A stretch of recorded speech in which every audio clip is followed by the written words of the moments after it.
एक धक्कादायक बातमी पुण्यातून सध्या समोर येते। पुण्यातील महिलेवर कर्जतच्या जंगलात अत्याचाराचा प्रयत्न करण्यात आलाय। 32 वर्षीय महिलेचं अपहरण करून कर्जतच्या जंगलात अत्याचार करण्याचा प्रयत्न करण्यात आलाय। 36 वर्षीय नराधमानं हा अत्याचाराचा प्रयत्न केलाय। सहकार नगर पोलिसात आता गुन्हा दाखल करण्यात आलाय। आपण पुन्हा जाऊयात बोलण्यासाठी विद्याताई चव्हाण यांच्याकडे। विद्याताई, आता पुण्यातून ही धक्कादायक बातमी 32 वर्षीय महिलेचं अपहरण करून कर्जतच्या जंगलात तिच्यावर अत्याचार करण्याचा प्रयत्न करण्यात येतोय। पुणे, मुंबई या सगळ्या शहरांमधून आता नवरात्रोत्सव सुरू आहे। एकीकडे आपण देवीची पूजा करतोय आणि दुसरीकडे मात्र महाराष्ट्रातील या प्रमुख शहरांमध्ये मुली महिलांवरील ह्या अत्याचाराच्या घटना आता वाढताना दिसताय। काय नेमकं गृह खात्याची नेमकी कोणती अशी कमतरता, अशी कुठला फॅक्टर आहे? गृह खात्याच्या फडणवीसांनी ताबडतोब राजीनामा द्यावा। त्यांनी भाजपचं अध्यक्षपद घ्यावं तिकडे। इथे त्यांची गरज नाहीये, कारण ते कामच करत नाहीयेत। त्यांचं लक्षच नाही आहे महिलांवरती, लहान मुलींवरती एवढा अत्याचार। आता तुम्ही बघितलं बदलापूरला लहान मुलींवर अत्याचार झाले। जे अत्याचार करणारे शाळेचे ट्रस्टी होते त्यांना फडणवीसांनी वाचवलंय। 1.5 महिन्यांनी ते लोक जेव्हा हायकोर्टाने चपराक मारली तेव्हा ते पोलिसांनी त्यांना हजर केलेलं आहे।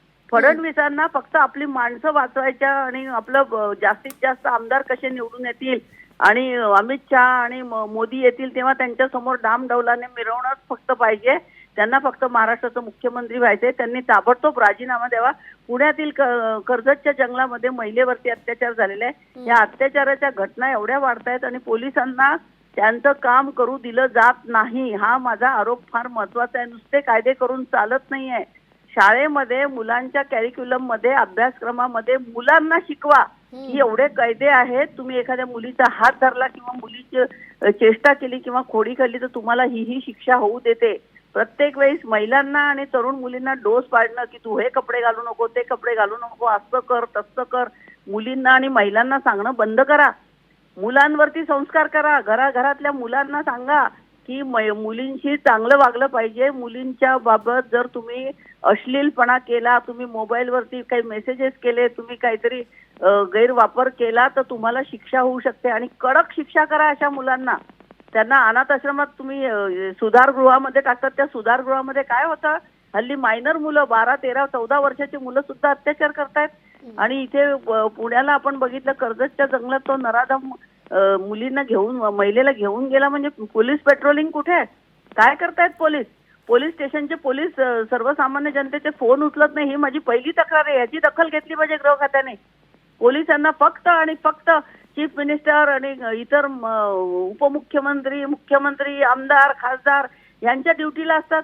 कुठे आंदोलन झालं, परवा मंत्रालयात जाळ्यावर उड्या मारल्या, हजारो पोलीस तिकडे। आम्ही आंदोलन करायला बसलो तिथे पोलीस। काय गरज आहे पोलिसांची? अमित शहांना कशाला संरक्षण पाहिजे? कोण मारणार आहे त्यांना? पंतप्रधान येतात तर सगळं रस्ते अडवून ठेवतात आणि तिथे पोलीस उभे राहतात दिवसभर। त्या पोलिसांची काय एनर्जी आहे की नाही? त्यांना त्यांची कामं करू द्या ना। आणि गृह खात्याचा कारभार सांभाळता येत नाही तर फडणवीसांनी ताबडतोब राजीनामा दिला पाहिजे। त्यांना भाजपचं अध्यक्षपद द्या आणि त्यांना म्हणा तुम्ही निवडणुकांमध्ये सक्रिय व्हा। इथे गृह खातं तुमच्याकडनं सांभाळता येत नाही, त्याचा आम्हाला महिलांना त्याचा आम्हाला त्रास होतोय आणि आम्हाला किंमत चुकवावी लागते त्याची। नक्कीच विद्याताई, तुमचा मुद्दा लक्षात आलाय। फडणवीसांना गृह खातं सांभाळता येत नाही, त्यांनी राजीनामा द्यावा अशी प्रतिक्रिया विद्याताई चव्हाण यांनी आपल्याला दिलेली आहे। धन्यवाद ताई, आपण लोकशाही मराठीला प्रतिक्रिया दिल्याबद्दल। याच संदर्भात बोलण्यासाठी रुपाली पाटील ठोंबरे आपल्यासोबत जोडल्या गेल्या आहेत। रुपालीजी, पहिले मुंबईतून बातमी, वांद्रे परिसरात एका 18 वर्षीय तरुणीवर अत्याचार करण्यात आला आणि त्यानंतर पुण्यातील बातमी, पुण्यातील महिलेवर कर्जतच्या जंगलात अत्याचाराचा प्रयत्न करण्यात आला। पुणे असेल, मुंबई असेल, या प्रमुख शहरांमध्ये मुली महिला सुरक्षित नाही, काय प्रतिक्रिया? ही अत्यंत दुर्दैवी गोष्ट आहे की आम्ही महिला या आमच्या या शहरामध्ये सुरक्षित नाही। त्याच्यासाठी पोलीस यंत्रणा ही सक्षमपणे राबवण्यात आली पाहिजे, हे तेवढंच सत्य आहे। परंतु आपण जर सातत्याने लक्षात घेतलं की या शहरामध्ये गावाकडचा जो लोंढा आहे, गावाकडचे जे नागरिक आहेत ते मोठ्या प्रमाणात या शहरामध्ये येतात आणि ह्या ज्या 2 घटना झालेल्या आहेत या महिलांच्या बाबतीत झालेल्या आहेत। त्या त्यांच्या मित्र परिवारामध्ये, कुटुंबामध्ये किंवा जे काही जवळपासचा परिवार असतो त्यांच्याकडनंच घडलेला आपल्याला मोठ्या प्रमाणात दिसत आहे। त्याच्यामुळे मला वाटतं की पोलीस खात्याला आता आपली जी अंमलबजावणी आहे ती एक वेगळ्या दिशेने न्यावी लागणार आहे। कारण का सातत्याने आपण बघतोय की नवरात्र सुरू आहे, पहिल्या दिवसापासून लहान लेकरापासून ते वयस्कर माता भगिनी सुरक्षित नाहीये. परंतु जर एक गुन्हा झाल्यानंतर गुन्हा दाखल होतोय, पोलीस त्याचा तपास करतात, त्याला शिक्षाही होईल. परंतु समाजाच्या दृष्टिकोनातनं कडक पावलं सरकारने पण उचलणं गरजेचं आहे आणि त्यातल्या त्यात पोलीस खात्यांना एक मोकळा हात देणं गरजेचं आहे की जेणेकरून या विकृतांवर वचक बसेल. आता एक लक्षात आपण हेही घेतलं पाहिजे की हे जे अत्याचार होतात हे कोणत्या घटनेने झालेले आहेत, ओळखीने झालेले आहेत का, रस्त्याने उचलताना कुठल्या रोड रोमेनी डायरेक्ट उचललेला आहे का, ज्यांच्या आधी प्रेम संबंध होते आणि मग घडलेले आहेत, या सगळ्यांचंही वर्गीकरण कायद्याच्या भाषेमध्ये सांगते मी, कायद्याचं ते वर्गीकरण सुद्धा होणं गरजेचं आहे. तर आपल्याला कळेल की खरंच आपल्या महिलांवर बळजबरीने अत्याचार झालेले कोणते आहेत आणि त्यांचे असलेले संबंध, त्यांची असलेली नातीगोती, त्यांचा झालेला विश्वासघात यातले कुठले प्रकार झालेले आहेत याचंही वर्गीकरण होणं गरजेचं आहे. नक्कीच रुपालीताई, धन्यवाद आपण लोकशाही मराठीला दिलेल्या प्रतिक्रियेबद्दल. तर याच संदर्भात बोलण्यासाठी शिवसेना नेत्या नीलम गोऱ्हे आपल्यासोबत जोडल्या गेल्यात. नीलमजी, सर्वात पहिले बातमी मुंबईतून. मुंबईच्या वांद्रे परिसरात 18 वर्षीय तरुणीवर अत्याचार करण्यात येतो आणि त्यानंतर पुण्यातून धक्कादायक बातमी, 32 वर्षीय महिलेचं अपहरण करून कर्जतच्या जंगलात तिच्यावर अत्याचार करण्याचा प्रयत्न करण्यात येतो. काय नेमकी गृह खातं, पोलीस, हे सगळी कायदा सुव्यवस्था कुठे कमी पडतीये, काय सांगाल? नाही, मुळामध्ये असं आहे की कायदा सुव्यवस्थेचा जो विषय आहे त्याच्यामध्ये दोन प्रकारच्या घटना असतात. ज्याच्यावर विश्वास टाकलेला आहे त्या व्यक्तीने जाऊन नंतर अत्याचार करणं याच्यासारख्या घटना सुद्धा दिसतात आपल्याला.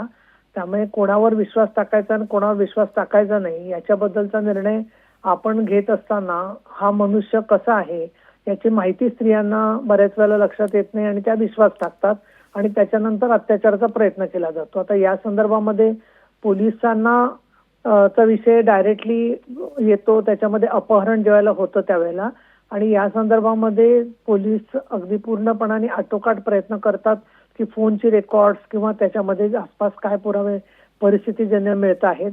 सातत्याने कायदा सुव्यवस्था आपण जेव्हा म्हणतो त्यावेळेला शेवटी कायदा राबवणारी माणसं असतात आणि आपण या दोन्ही घटना अत्यंत चिंताजनक आहेत, निषेधार्ह आहेत, पण त्याच्यामध्ये फक्त पोलिसांवरती सगळी जबाबदारी ढकलण्यापेक्षा त्यामध्ये आपल्या प्रतिबंधात्मक यंत्रणा कशा करता येतील जेणेकरून अशा घटना घडणार नाहीत. त्याच्यासाठी महिलांचं पण सक्षमीकरण जेवढं आवश्यक आहे तेवढे गुंड किंवा अशा पद्धतीने पाशवी प्रवृत्ती असणारे लोक आहेत त्यांना जर का शिक्षा झाल्या तर आपोआपच महिलांचं मनोबल वाढेल असं मला वाटतं.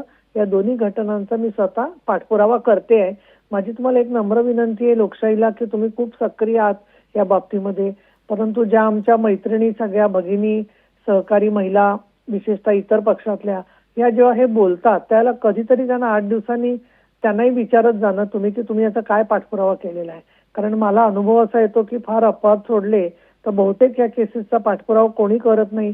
एक मीडियावर ब्रेकिंग न्यूज येते तर ती सगळा प्रत्येक याचा घटनेचा 80% घटनांचा मी स्वतः पाठपुरावा करत असते, पण बाकीच्या घटनांमध्ये शेवटी मी एकटी व्यक्ती करू शकत नाही. तर सगळ्याच महिला चळवळीतल्या कार्यकर्त्यांना मला सांगणं आहे की आदिशक्तीचं हे सगळं रूप आहे, तर त्या आदिशक्तीच्या रूपाची प्रार्थना करत असताना प्रत्येकीने 2 दिवस तरी अशा केसेसचा प्रत्यक्ष पाठपुरावा करून महिलांना मदत केली तर नक्कीच कन्व्हिक्शन रेट वाढून साक्षी पुरावे समोर यायला पोलिसांना सुद्धा जास्त चांगलं काम करता येऊ शकेल. त्यामुळे समाजाचा सहभागी याच्यात पोलिसांनी घेतला पाहिजे अशा मी सूचना दिलेल्या आहेत. नक्कीच नीलमजी, धन्यवाद आपण लोकशाही मराठीला दिलेल्या प्रतिक्रियेबद्दल. लोकशाही मराठी ऐका, पहा, जागरूक रहा.